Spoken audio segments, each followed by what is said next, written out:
Assalamualaikum warahmatullahi wabarakatuh. Perkenalkan, nama saya Irnanda Kusumawati dengan NIM 2382120041, kelas 3B Ekonomi Syariah, Fakultas Ekonomi dan Bisnis Islam, jurusan Ekonomi Syariah, dosen pengampu Bapak Ahmad Otong Bustami, LCMAG. Di sini saya akan menjelaskan tentang maqasid syariah dan tingkatannya.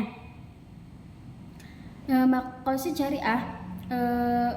syariah adalah tujuan-tujuan syariah atau konsep fundamental dalam hukum Islam yang merujuk pada maksud atau tujuan utama yang ingin dicapai oleh syariat Islam. Tujuan utama maqasid syariah adalah untuk melindungi dan menjaga 5 hal mendasar dalam kehidupan manusia, yaitu agama atau ad-din, yang kedua jiwa atau an-nafas, yang ketiga akal atau al-aqal, yang keempat keturunan atau an-nasl, dan yang kelima harta atau al-mal. Secara bahasa, maqasid berarti tujuan, sasaran atau niat yang dikehendaki.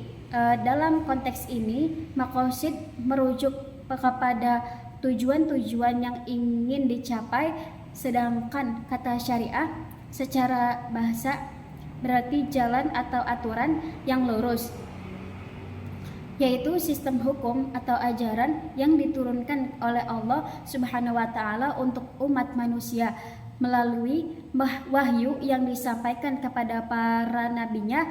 Secara istilah, maqasid syariah mengacu pada tujuan-tujuan pokok dan hikmah yang ingin dicapai oleh syariat Islam dalam menetapkan hukum-hukum dan aturan-aturannya. Maqasid syariah adalah tujuan dan maksud di balik hukum-hukum syariah. Memahami maqasid syariah memiliki beberapa tujuan dan manfaat. Antara lain, tujuan maqasid syariah yaitu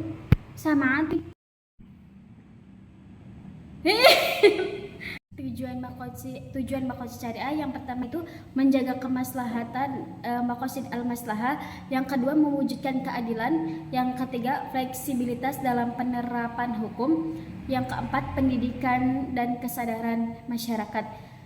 Selanjutnya itu tingkatan maqasid syariah. Yang pertama daruriyat. Daruriyat adalah istilah dalam ilmu fikih yang merujuk pada kebutuhan-kebutuhan dasar yang harus dipenuhi untuk menjamin keberlangsungan hidup, keselamatan dan kesejahteraan manusia. Dalam konteks maqasid syariah, daruriyat terdiri dari 5 aspek utama yang harus dilindungi, yaitu yang pertama agama, yang kedua jiwa, yang ketiga akal, yang keempat keturunan, dan yang kelima harta. Selanjutnya yaitu hajiat. Hajiat adalah kebutuhan primer manusia yang merupakan syarat untuk hidup tanpa kesulitan. Kebutuhan ini tidak bersifat esensial bagi kehidupan manusia, sehingga tidak adanya salah satu kebutuhan ini tidak akan berdampak pada hidup dan mati. Selanjutnya itu tahsiniyat. Tahsiniyat adalah tingkat kebutuhan yang apabila tidak terpenuhi tidak mengancam eksistensi salah satu dari 5 pokok. Yang pertama agama, jiwa, akal, keturunan, dan harta, dan tidak pula menimbulkan kesulitan.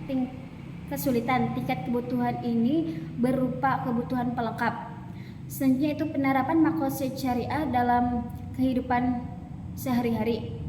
Maqasid syariah adalah tujuan utama yang ingin dicapai dalam syariat Islam. Dalam konteks ekonomi, penerapan maqasid syariah bertujuan untuk mewujudkan kesejahteraan untuk umat manusia secara menyeluruh. Sekian materi yang bisa saya jelaskan. Kurang lebihnya mohon maaf. Wassalamualaikum warahmatullahi wabarakatuh.